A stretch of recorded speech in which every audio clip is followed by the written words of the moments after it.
Bien, hermanos, vamos a abrir nuestras Biblias en Juan capítulo 17. Pues vimos, por así decirlo, una miniserie acerca de la oración sacerdotal de Jesús. Esta es la tercera parte de la oración sacerdotal de Jesús, este capítulo que ha bendecido a la iglesia por el contenido tan extenso de lo que se pudo registrar, inspirado por el Espíritu Santo, de qué tipo de cosas oraba nuestro Señor Jesús. Les decía, en los evangelios hay varias ocasiones donde menciona que Él oraba, que Él doblaba rodillas, pero nunca un registro del contenido de sus oraciones. En los últimos días de su vida aquí en la tierra, Él está teniendo esa intimidad con sus discípulos y permite que ellos escuchen una oración que eleva al Padre, alzando los ojos, la vista al cielo, las manos también. Y Juan, el discípulo, el último que queda con vida, con la ayuda del Espíritu Santo, pues recuerda, ¿verdad?, esas palabras y las podemos tener aquí. Y es un contenido que nos alienta, nos recuerda que estamos dentro de las manos de Dios, que estamos protegidos por su oración sacerdotal, que era la función del sacerdote, ¿verdad?, interceder por el pueblo. Y es lo que está haciendo Jesús, abre ese ministerio sacerdotal de intercesión de manera más explícita por medio de esta oración. Él en los primeros versículos de este capítulo ya ha estado hablando acerca de que es una oración exclusiva para los hijos, para los que el Padre escogió, los que le entregó, aquellos que están pues en esa búsqueda de la semejanza a Cristo hasta llegar a la glorificación, hasta ser semejantes de Él. Pero también esta oración les está pidiendo al Padre que los guarde de este mundo. Es una oración por protección y vamos a ver más cosas aparte del contenido que ya hemos abarcado en versículos anteriores. Pero si pudiéramos hacer dos divisiones generales, hermanos, yo quiero que veamos la intercesión por la vida de sus hijos en este mundo. ¿Qué pidió Jesús para sus discípulos que están todavía aquí en la tierra? Y también vamos a ver, porque es una intercesión para que esos hijos lleguen a ser glorificados. Quiero que meditemos en esas dos cosas y al final del sermón pues vamos a tratar de aplicar algunas cosas de por qué es tan importante, hermanos, que recordemos, que lo tengamos lo mayormente posible fresco en nuestras mentes, un contenido de la oración de Jesús, en qué va a beneficiar eso a sus hijos. Y créanme que los creyentes que tienen este tipo de doctrinas, de verdades bíblicas presentes en su mente y en sus corazones, son los que viven más plenamente, son los que sirven y glorifican más a Dios con sus actos, ¿verdad? Entonces, miren, déjenme darle una lectura del versículo 17 hasta el final. Dice lo siguiente: santifícalos en la verdad, tu palabra es verdad. Como tú me enviaste al mundo, yo también los he enviado al mundo. Y por ellos yo me santifico, para que ellos también sean santificados en la verdad. Pero no ruego solo por estos, sino también por los que han de creer en mi palabra, por la palabra de ellos. Para que todos sean uno, como tú, oh Padre, estás en mí y yo en ti, que también ellos estén en nosotros, para que el mundo crea que tú me enviaste. La gloria que me diste les he dado, para que sean uno, así como nosotros somos uno, yo en ellos y tú en mí, para que sean perfeccionados en unidad, para que el mundo sepa que tú me enviaste y que los amaste tal como me has amado a mí. Padre, quiero que los que me has dado estén también conmigo donde yo estoy, para que vean mi gloria, la gloria que me has dado, porque me has amado desde antes de la fundación del mundo. Oh Padre justo, aunque el mundo no te ha conocido, yo te he conocido, y estos han conocido que tú me enviaste. Yo les he dado a conocer tu nombre, y lo daré a conocer, para que el amor con que me amaste esté en ellos y yo en ellos.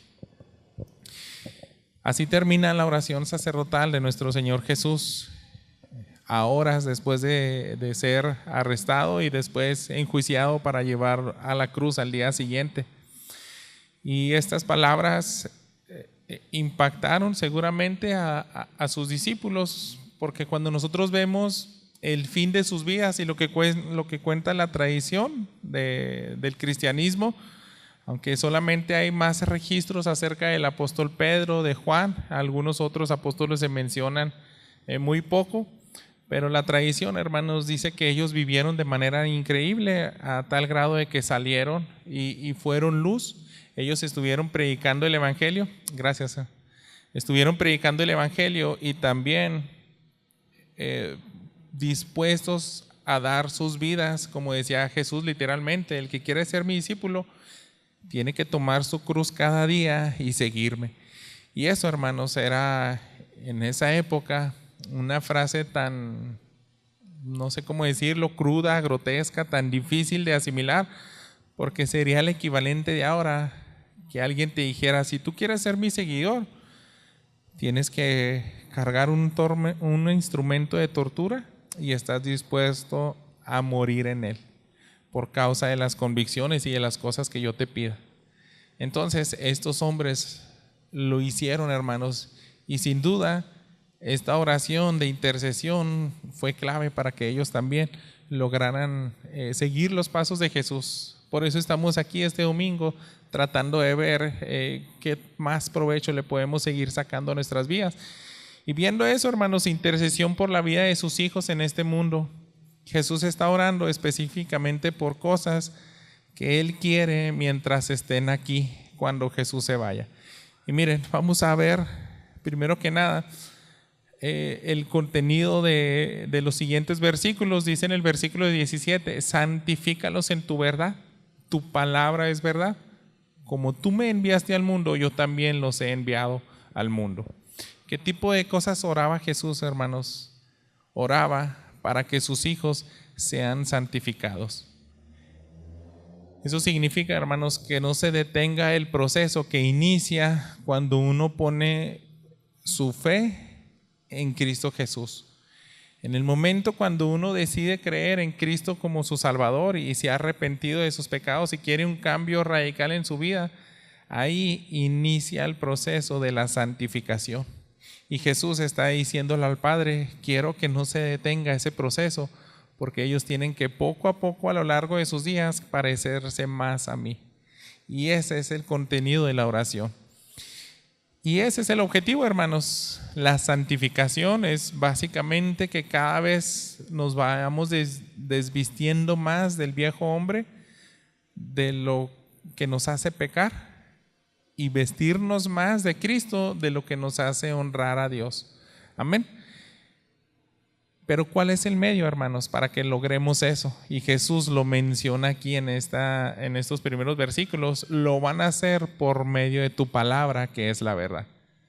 Ese es el medio, hermanos. Si nosotros no leemos la Escritura, nosotros no podemos crecer.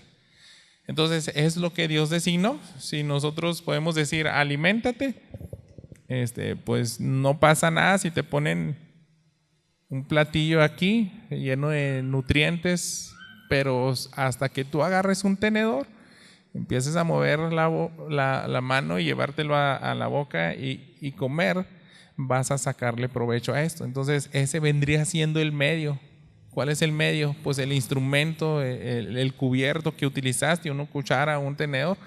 Entonces véalo así, hermanos, nosotros no podemos alimentarnos y santificarnos si no es por medio de la palabra. Y es lo que pide Jesús en su oración. La santificación, hermanos, tenemos que recordar rápidamente también qué es. Santificar literalmente es una palabra que es apartar. Y siempre se recuerda cómo es apartar a alguien para un uso exclusivo. Cuando decía Dios a Moisés: apártame a los levitas, porque a ellos los quiero para un uso exclusivo. Son la única de las 12 tribus que va a servir ahí en el tabernáculo. Entonces eso es: los vas a santificar, los vas a separar de todos los demás, porque me van a dar un servicio especial. Y eso es lo que está pidiendo Jesús. Padre, santifica a mis hijos. Quiero que los separes completamente del mundo, que hagan una diferencia, porque tienen una tarea específica para mí, para darte honra y gloria a ti. Ellos van a cumplir tus propósitos en este mundo. Y ese propósito, hermanos, pues conlleva muchas cosas, ¿no? Santificarnos, parecernos más a Jesús, pero sobre todo también hacer discípulos. Y es la otra cosa que Jesús está incluyendo en esta oración. Si usted lo notó ahí en el versículo 18, como tú me enviaste al mundo, yo también los he enviado al mundo. Y Jesús está diciendo en esa oración, quiero que sigan mis pasos, porque yo estuve dispuesto a obedecerte, dejé mi trono de gloria y fui enviado al mundo. Entonces, de esa misma manera, yo quiero enviarlos a ellos. Porque la tarea tiene que continuar, hermanos. El Padre quiere seguir alcanzando a la humanidad, quiere que el hombre, el pecador, proceda al arrepentimiento. Y en esa oración, lo único que está haciendo Jesús es afirmando la voluntad del Dios, la voluntad de su Padre, porque quiere que más pecadores vengan al arrepentimiento. Los vas a santificar por medio de tu palabra, porque ahora ellos tienen que introducirse al mundo y yo los voy a enviar para que vayan y hablen más acerca de la palabra de salvación. Todo eso está en la oración de intercesión de Jesús. Al apartarlos en ese uso exclusivo, Jesús les puso el ejemplo, porque acaba de decir, así como tú me enviaste a mí, tú me apartaste, me diste ese uso exclusivo de venir como aquel cordero que quita el pecado del mundo. Entonces, de esa misma manera yo los envío. Ellos ahora tienen un modelo, tienen unas huellas que seguir, tienen que continuar con mis pasos, con la misión del Padre, ¿verdad? Jesús, hermanos, si no se hubiera encarnado, si no hubiera cumplido la ley al pie de la letra y agradó al Padre, Él no nos hubiera podido redimir, no hubiera pagado la deuda que nosotros tenemos de Dios, delante de Dios como pecadores. Pero Jesús dice, así como tú me enviaste, así como como tú me enviaste al mundo, yo también los he enviado. Y tú me enviaste, fui obediente y cumplí todo al pie de la letra, y por eso ahora con esa autoridad yo también los tengo que enviar. Esta oración, hermanos, de santificar a sus hijos, de guardarlos de todo mal, de que se parezcan más a Jesús, tiene alcances impresionantes. No solamente Jesús está hablando por esos 12 hombres, no está orando, bueno, en este caso son 11, Judas ya no está, Judas ha dejado el aposento, pero aquellos que verdaderamente son sus hijos, no es una oración exclusiva para ellos, porque en este versículo 18, en el siguiente versículo 20, nosotros somos incluidos en el alcance de esa oración. Fíjese cómo dice, pero no ruego solo por estos, sino también por los que han de creer en mí por la palabra de Dios, para que todos sean uno, como tú, oh Padre, estás en mí y yo en ti, que también ellos estén en nosotros, para que el mundo crea que tú me enviaste. ¿Y qué encontramos más aquí, hermanos? Es ese alcance de la oración de Jesús. No fue para los cristianos de esa época, para ese grupo de hombres exclusivo que solamente tuvieron ese privilegio de escuchar la oración, sino que dice, esta oración va a abarcar siglos adelante. Ya llevamos 2000 años, hermanos, y esa oración se sigue haciendo realidad. ¿Por qué? Porque dice, todavía hay personas que van a escuchar la palabra de ellos. Y esto significa que Jesús sigue intercediendo. Se tiene que concretar todo lo prescrito y todo lo que encontramos en pasajes como Romanos capítulo 8. Vamos a ir ahí porque nos puede servir en cierta manera como un bosquejo de este sermón. Lo que nos va a mencionar aquí el apóstol Pablo en la carta a los Romanos tiene que ver mucho con lo que está pasando aquí, con el futuro de los discípulos y de la oración de intercesión de Jesús. Aquí encontramos una base de lo que nosotros conocemos como el orden de la salvación. ¿Qué pasa exactamente en la vida de aquellas personas que terminan en el cielo? Todo empieza, hermanos, con una elección. Fíjense los versículos 29 al 30, les leo. porque a los que de antemano conoció, también los predestinó a ser hechos conforme a la imagen de su Hijo, para que Él sea el primogénito entre muchos hermanos. A los que predestinó, a esos también llamó. A los que llamó, a esos también justificó. A los que justificó, a esos también glorificó. Entonces es uno de los versículos que nos habla bastante del trayecto de la salvación de cada uno de los que somos sus hijos. Antes de que sea la creación de este mundo, en algún punto en el pasado, en la eternidad, el Padre decidió escoger a algunos hombres. Y dice, a ellos que he escogido, va a llegar algún punto, cuando ya ellos nazcan, yo les voy a hacer un llamado que se conoce, los teólogos le han dado ese nombre como el llamado eficaz. Ese llamado que hace que las personas tengan fe. Y ese llamado ellos los van a escuchar porque son escogidos. Y cuando ellos escuchen el llamado, va a tocar sus corazones, les va a hacer sentir una necesidad tan profunda de un Salvador. Ellos se van a arrepentir y van a poner su fe y confianza en Cristo Jesús, y ahí empieza ese proceso que nos está hablando eso. Ellos se van a santificar. ¿Por qué? Dice el versículo 30, los que predestinó, a ellos llamó, y si los llamó, los va a justificar, los hace hechos hijos de Dios, y dice, a ellos también glorificó. Entonces ese es el último estado que tiene que pasar una persona después de ser justificado por poner su confianza en Cristo Jesús y ser libre de todo su pecado, la deuda que tenía con el Padre.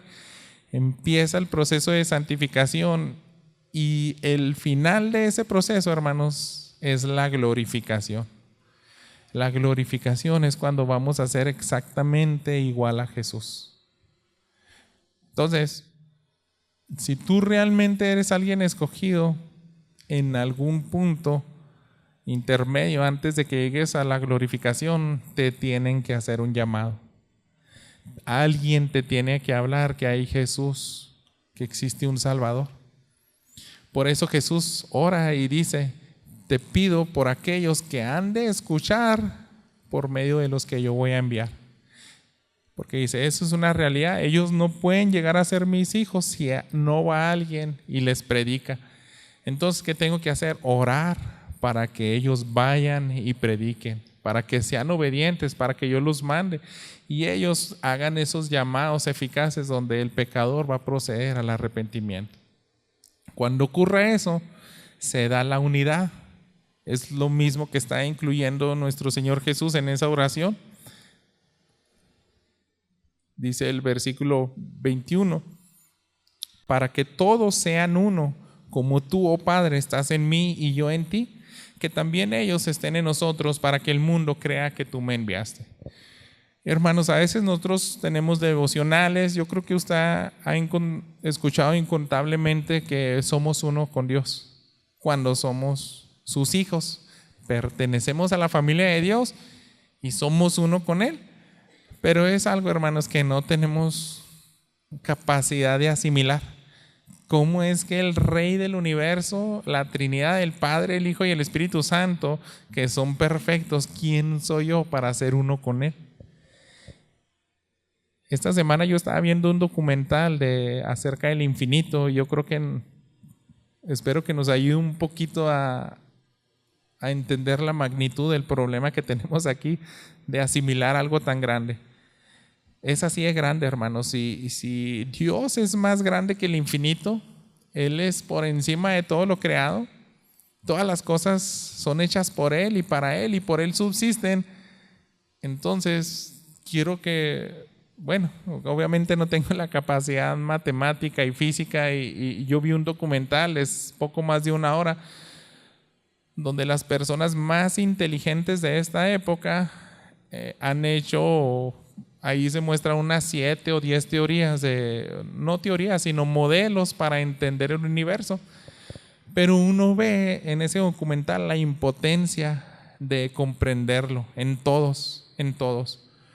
Porque uno lo aborda de una manera, el otro empieza como matemático a tratar de explicarlo con las matemáticas, uno como físico, uno como hasta filósofo. Entonces ninguno de ellos puede entenderlo, comprenderlo. Y uno puede ver que esas personas son incluso abrumadas. Dicen, esto hasta me da miedo. O sea, siento así una ansiedad bien profunda cuando trato de resolver qué es el universo. Hay personas que responden distinto. Dice, yo estoy emocionado, o sea, porque formo parte de algo tan inmenso y no sé, me gusta verlo de otra manera. Pero esas personas, hermanos, no tienen esa capacidad. Y uno de ellos dijo, es como si tú le dijeras a una hormiga que te explique el cuerpo humano. Entonces una hormiga no tiene esa capacidad, su intelecto no da para tanto. O sea, nosotros somos un ser tan complejo y quieres pedirle a una hormiga que te explique qué es un humano. Esto mismo está pasando con nosotros, hermanos. Nuestra capacidad jamás va a comprender cómo es que somos uno con el Padre, uno con Jesús. Pero pensar en eso, hermanos, tiene que llevar al creyente, al hijo, a desbordar en regocijo y en adoración, de decir, no lo entiendo y quizás toda la eternidad no me va a alcanzar, pero así dice tu palabra. Que todos sean uno como tú, oh Padre, estás en mí y yo en ti, que también ellos estén en nosotros, para que el mundo crea que tú me enviaste.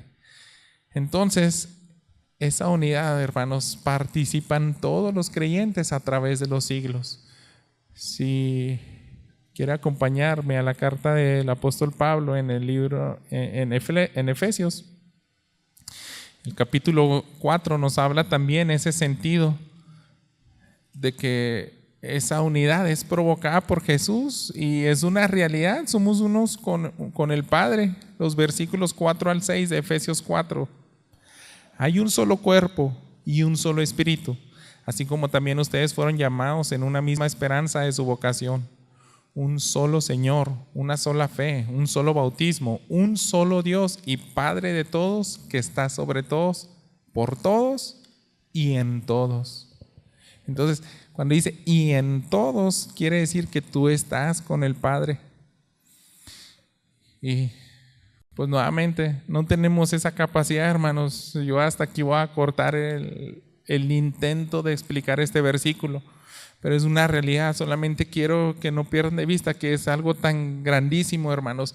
Y esta unidad tiene alcances prácticos aquí, porque esa unidad nosotros la promovemos y la mantenemos en nuestras relaciones, en el cuerpo local. Si usted no se congrega con el cuerpo de Cristo, si no convive con otros hijos de Dios, no está promoviendo esa unidad. Pero en el momento que usted promueve esa unidad en aspectos tan prácticos como visitar a un amigo, hablarle, preguntarle cómo está, ponerse al corriente de su vida y ayudarle, estar con él llorando cuando él llora y gozándose cuando él se goza, ministrándonos mutuamente, eso, hermanos, sirve para que los de afuera vean algo distinto y causa un impacto donde glorifica a Dios, porque dice, en verdad ellos son diferentes, y ahí creen en Dios, porque nosotros hacemos algo completamente distinto a lo que el mundo no puede hacer. Una unidad con un amor desinteresado por el prójimo. Y ese es el modelo, hermanos, para alcanzar a las demás personas para Cristo. Si tú quieres que un familiar crea en Jesús como el único Salvador, tienes que promover la unidad de tu iglesia local. Tú tienes que contribuir en eso. Es lo que está diciendo al final de ese versículo 21, para que el mundo crea que tú me enviaste, por medio de esa unidad. Entonces, no olvides ese testimonio que se podía ver en los discípulos, era tan sorprendente en esa época.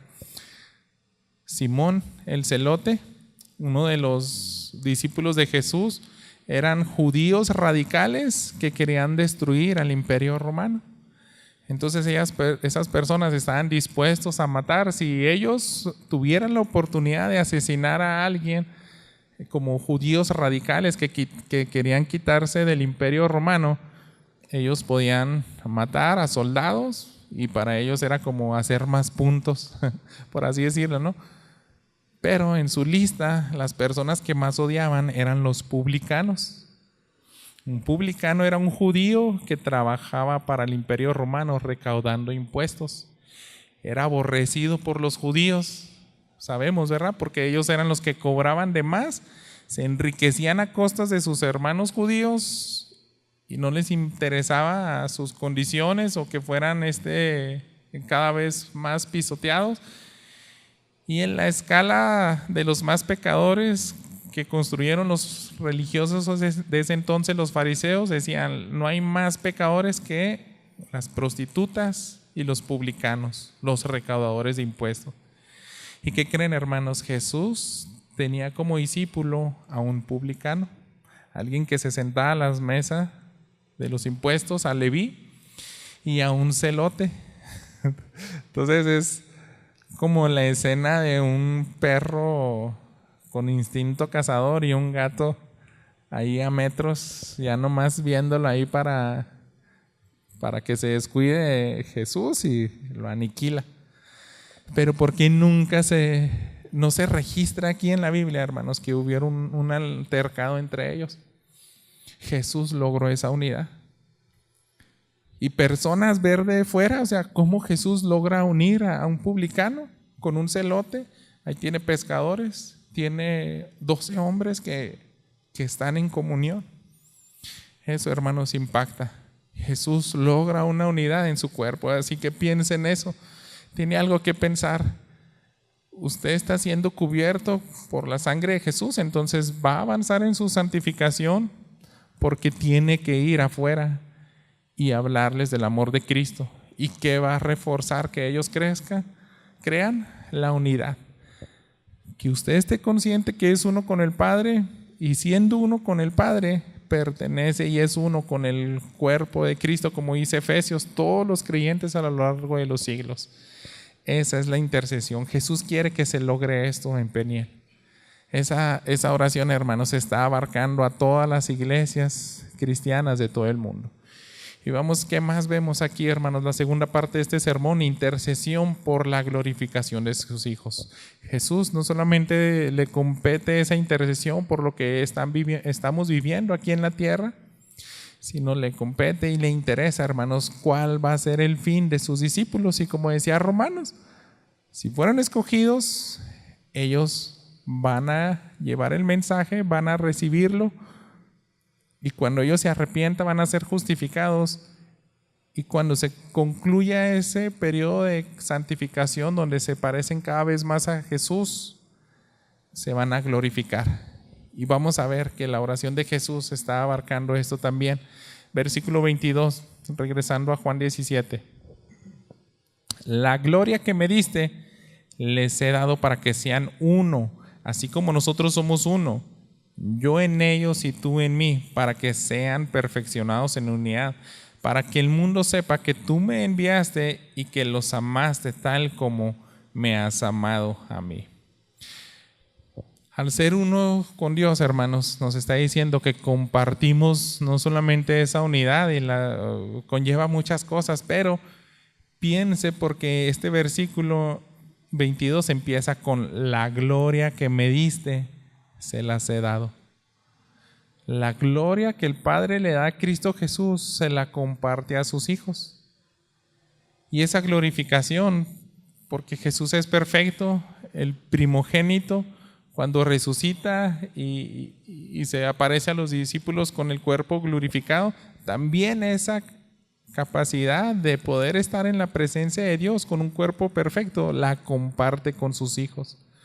Todos aquellos que son uno conmigo van a vivir exactamente lo mismo que yo veo. La gloria que tú me has dado, yo la comparto con ellos. Y de esa manera también va a ser de testimonio para que el mundo vea que tú los amas. Ellos van a ver que sí son objeto del amor del Padre. Obviamente, hermanos, esto tampoco lo podemos comprender. Es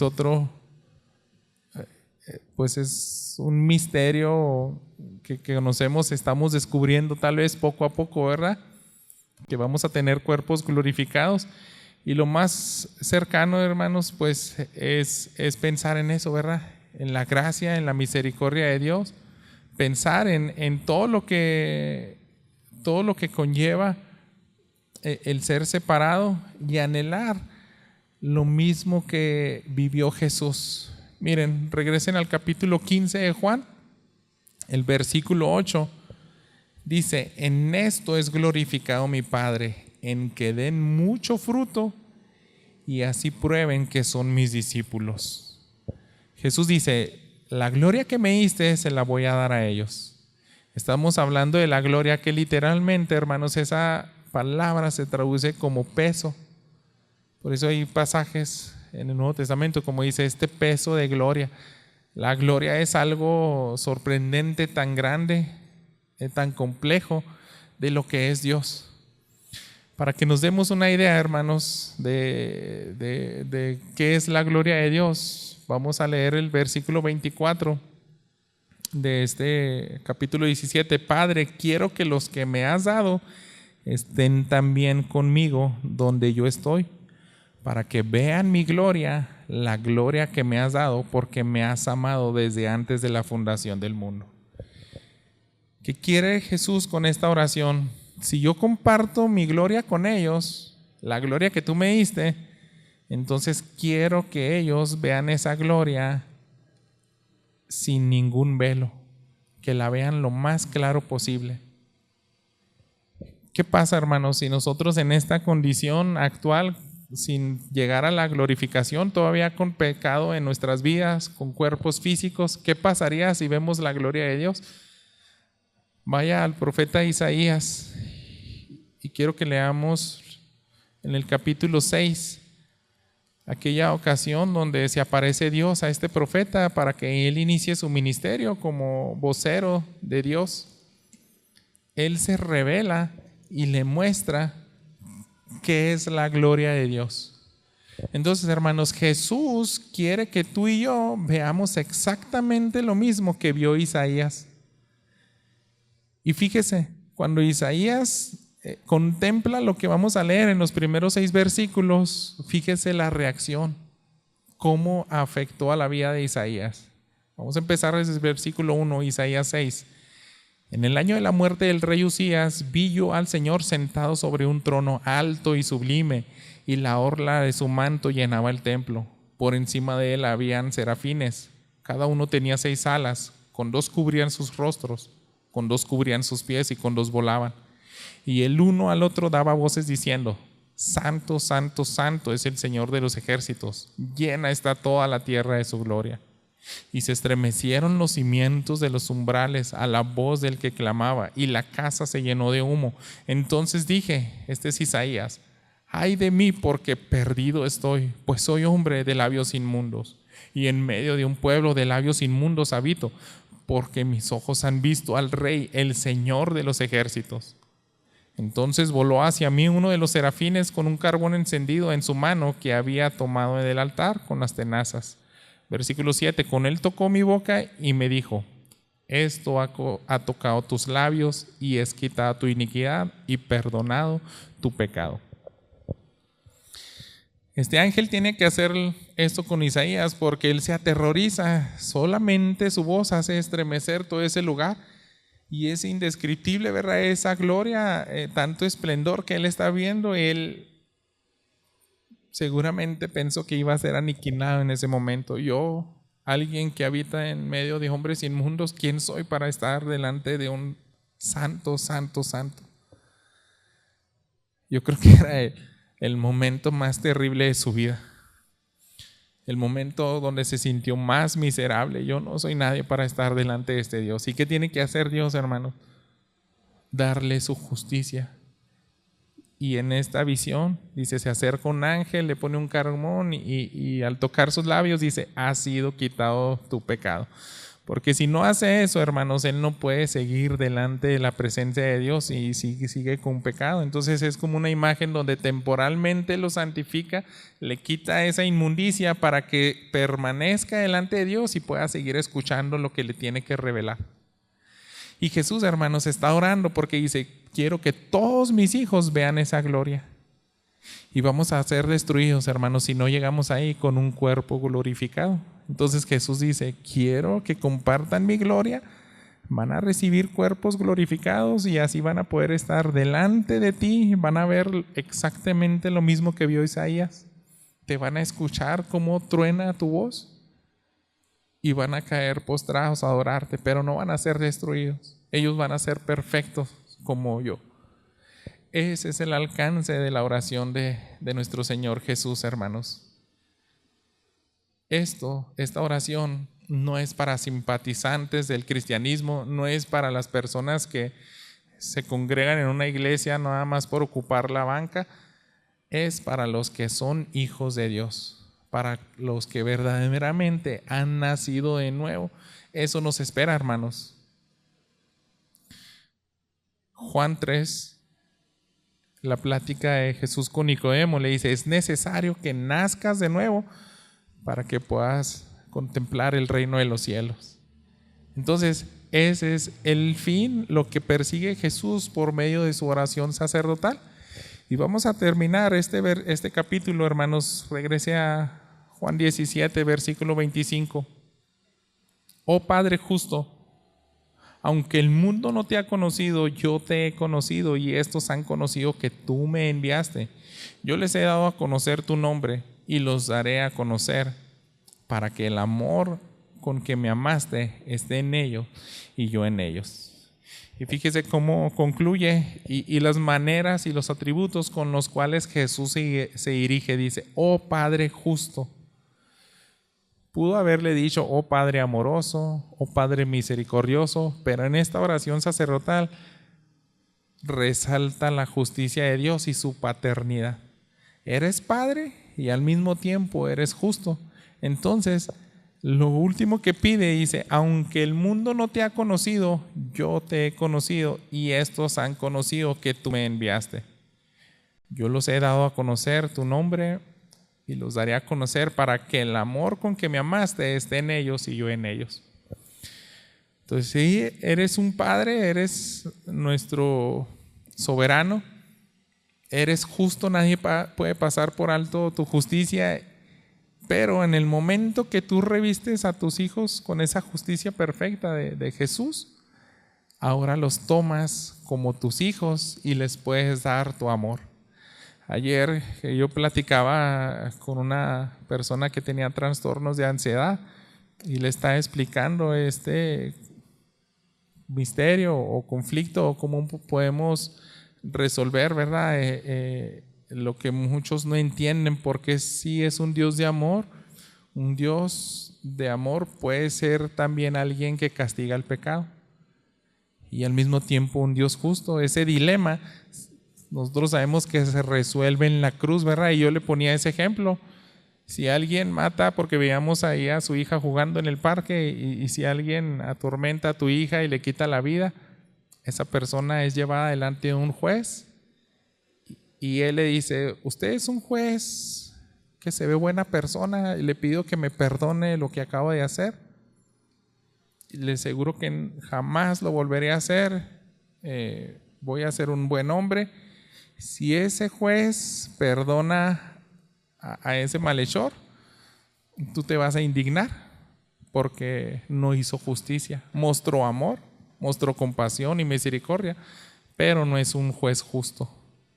Pero nosotros, hermanos, tenemos un Padre justo que, a pesar de ejercer su justicia, el castigo que hizo a Jesús por los pecados de la humanidad, ahí no pasó por alto su justicia. Y es tan diferente. Imagínate ese juez que estamos imaginando en nuestra mente, perdona a ese malhechor, pero le dice, jamás te quiero volver a ver. Pues ustedes como familia lo aborrecerían, odiarían, le echarían pestes a ese juez y él se quitaría la bronca. Sí, tuve misericordia, pero de todas formas no quiero verte.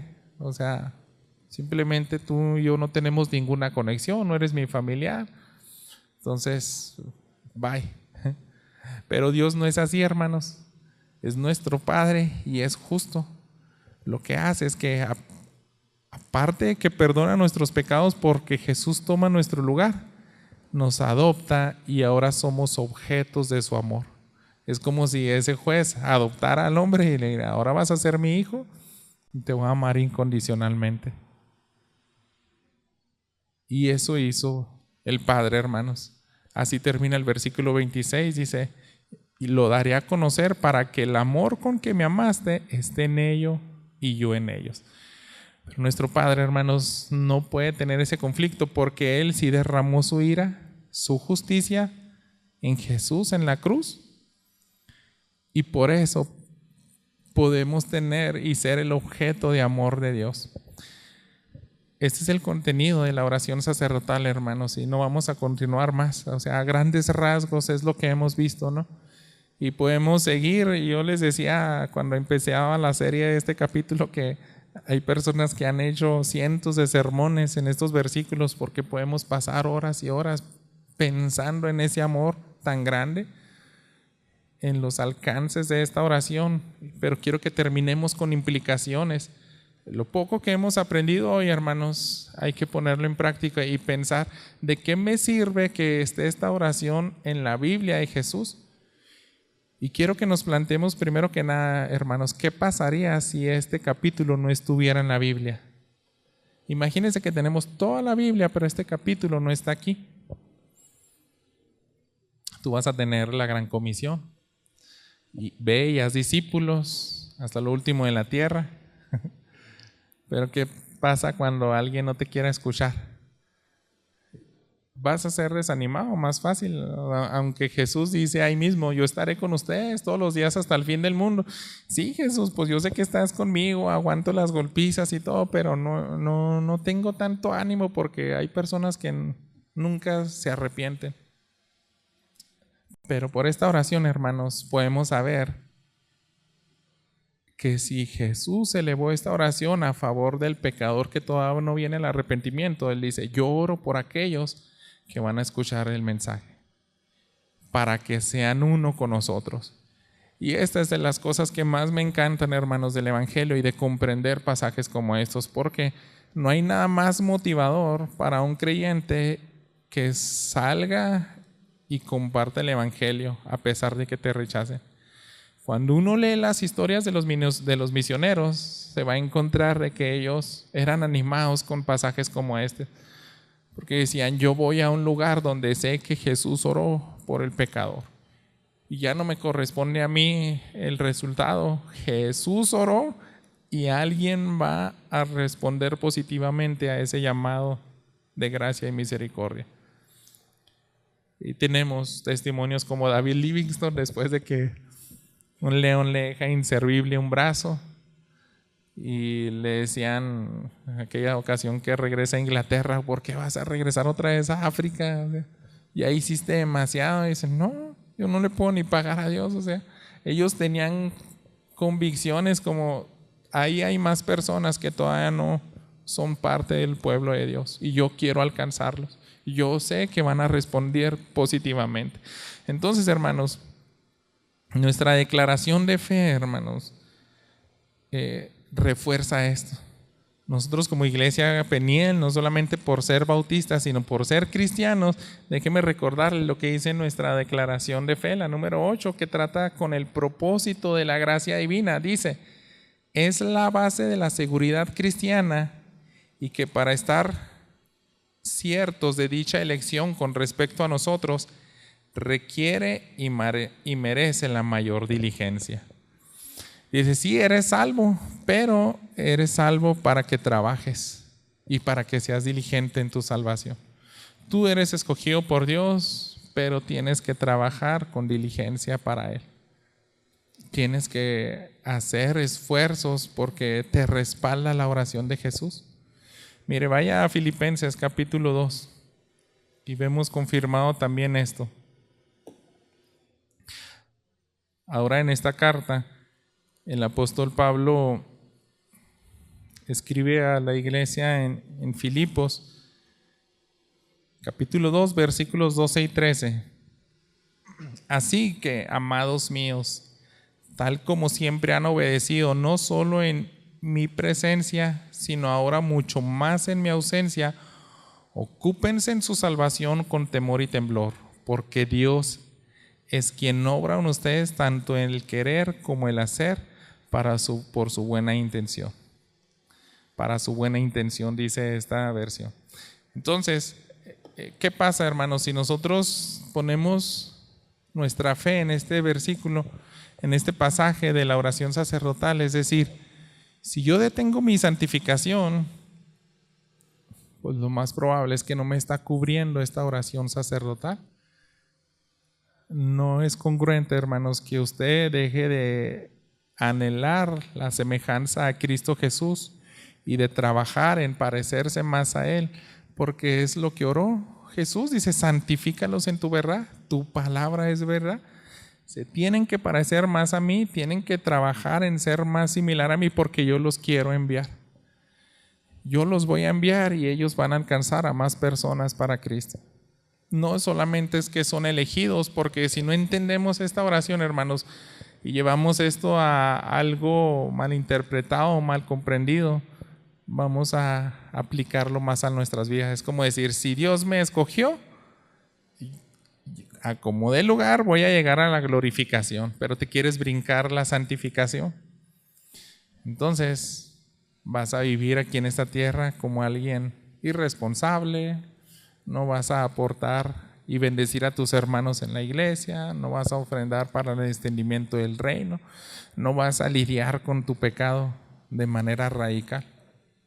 Y por lo mismo no vas a hacer cosas radicales para Jesús cuando implique el costo de tu vida, ¿verdad? Pero cuando entiendes este capítulo, hermanos, qué pedía Jesús y qué es el proceso y todo lo que debemos de pasar, tú vas a orar osadamente, incluso en favor del peor de los pecadores. Los cristianos oran osadamente tomando las palabras de la Biblia. Y ellos dicen, yo voy a ir a predicar y tengo la confianza de que alguien va a venir al arrepentimiento porque tú lo prometiste. Tú intercediste por tus hijos y oraste por aquellos que aún no vienen a tu redil. Tú estás orando por aquellos que también van a pertenecer a esa unidad. Yo quiero ser ese instrumento y yo voy a ir y quiero que me pongas como ese vocero que va a hacer ese llamado eficaz. Entonces, si perdemos de vista eso, hermanos, hay cristianos que dicen, no, ir allá a Corea del Norte, ¿qué voy a andar haciendo allá?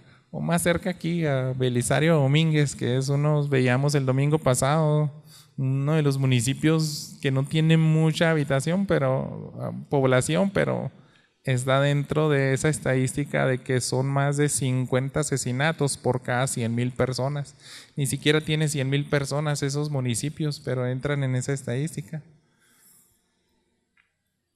Pero si tú crees en estos pasajes, dice, yo estoy dispuesto a ir ahí porque yo sé que puedes hablarle a una de esas personas. Y voy a ir ahí porque también Jesús ora para que seamos protegidos, para que llevemos tu palabra, porque Jesús dice, yo los voy a enviar. Jesús, hermanos, entró al mundo contaminado por el pecado. Él recibió toda la hostilidad posible, tanto física, verbalmente, y se recalca en la cruz, ¿verdad? Todo lo que le hicieron a Jesús, pero dice, así como yo entré al lugar más hostil del universo, donde hay también mucha actividad demoníaca, así mismo voy a mandar a mis hijos. Y si no tuviéramos esta oración, hermanos, este capítulo en la Biblia, yo creo que difícilmente lo haríamos. Pero cuando usted decide apropiarse por fe, por esta oración de Jesús, dice, yo voy porque tu oración es más poderosa que el enemigo. No solo oró por ellos Jesús, acuérdese, eso es lo que tiene en mente personas como el apóstol Pablo. Vamos a esta última cita, Hechos capítulo 18. Cuando usted ve los viajes misioneros de Pablo, ¿qué le motivaba al apóstol? Si cada rato lo metían a la cárcel, le daban golpizas, en ocasiones lo apedrearon y pensaron que estaba muerto. ¿Y por qué el apóstol Pablo seguía predicando, hermanos?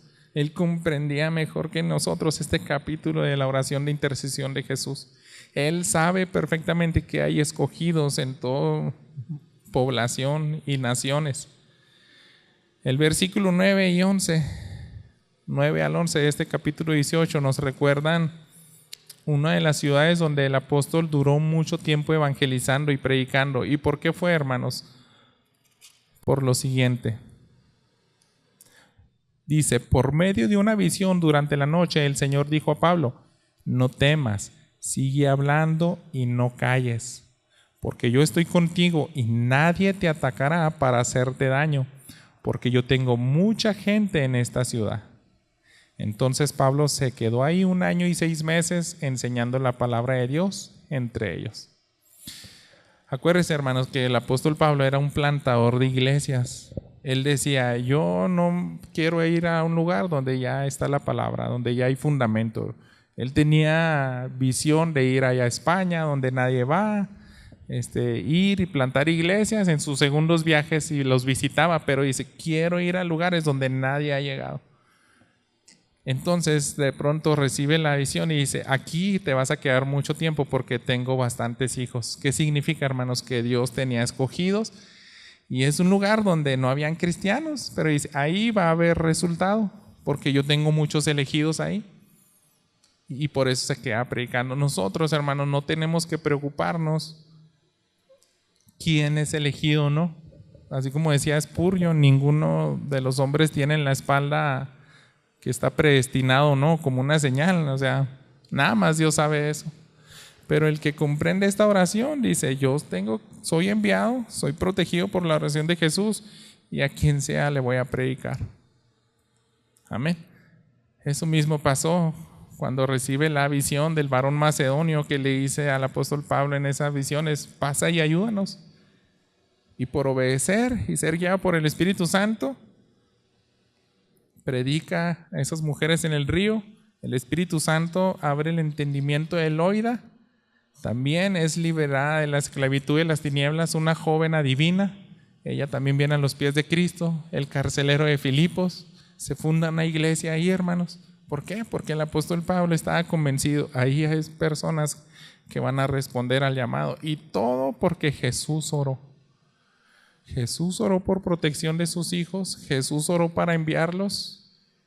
Y ahora quiero que terminemos con esto. Yo creo que es un momento para que nosotros, cada uno de los que estamos aquí, seamos inundados con estas verdades.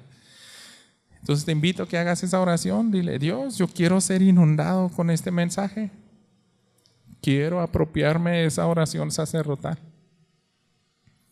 Aunque Satanás a veces llegue delante de tu presencia y me pida para ser zarandeado como el apóstol Pedro o Job, tu oración puede más.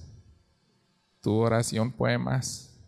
¿Tú quieres consumar el amor del Padre? ¿Unirme con Él? ¿Quieres glorificarme?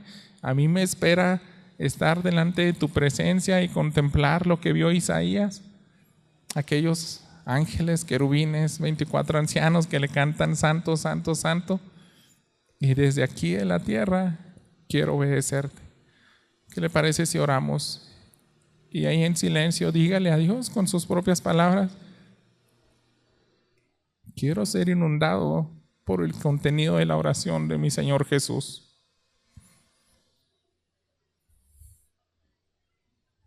Quiero que satures mi mente y mi corazón con esas palabras, porque son hermosas. No hay una oración más perfecta que esto, hermanos. Y cuando uno se apropia y la recibe por fe y sabe que eso está sucediendo en uno que verdaderamente es su hijo, vas a encontrar valor para servir a Dios. Vas a encontrar una paz que sobrepasa todo entendimiento. Y si tú tienes sospecha de que no estás siendo cubierto por esta oración, también tienes que rendirte a Él y decirle, yo quiero ser tu hijo. Si tu oración sacerdotal no me está incluyendo y aún no he respondido a ese llamado eficaz, me arrepiento de mis pecados. Y te pido misericordia y confío en Jesús de que Él pagó por mis pecados en esa cruz. Quiero esa justicia, porque si no, no voy a poder contemplarte en tu gloria. Dame esa hambre y sed de justicia que dice tu palabra. Dame una pobreza en espíritu para anhelarte a ti con todas mis fuerzas. Y te ruego que tengas misericordia de mí y me proteja esa oración, porque también te quiero ser útil. Ya no quiero tener una vida donde no me he santificado, no he meditado en pasajes como estos, por eso mismo no he sido tan útil. Te ruego, Señor, que inundes mi vida con este conocimiento y que sea permanente y que una y otra vez regrese a estos pasajes, a tu escritura, porque es lo que me va a santificar. Ruego, Señor, que traigas esa bendición especial a tu iglesia y que nos sigas moviendo, Padre, y que tu palabra haga la obra en nuestros corazones para tu gloria, Señor. En nombre de Cristo Jesús. Amén.